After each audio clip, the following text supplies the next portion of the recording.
Istiqlol san'at saroyini shunday yonidan 2 xonali 3-qavat 62 kvadratli bizremont uyimizni bitta obzor qilib ko'ramiz. Podyezddan kirishingizda mana shunaqa prixoshkasi kengina, o'ng tomonda kuxnya plus balkon, bu yoq tomonda bitta xona plus yana balkon, bu yoq tomonda yana bitta xonasi bor, hojatxona, vannasi. Kirishdan o'ng tomondan boshladim. Bu kuxnya bo'ladi.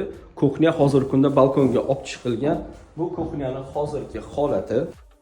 Bu birinchi xonani ko'rinishi, ko'ryapsizlar qanaqa katta va keng, plus balkon tomonga o'tilyapti 2 metrga 5 metr.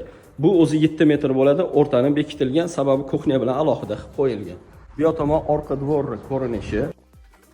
Bu yana bitta xonamizning ko'rinishi, ya'ni bu ikkinchi xonasi. Ko'rayotganingizdek uyimizda bezremont holatda hojatxonasi, bu esa vannasi.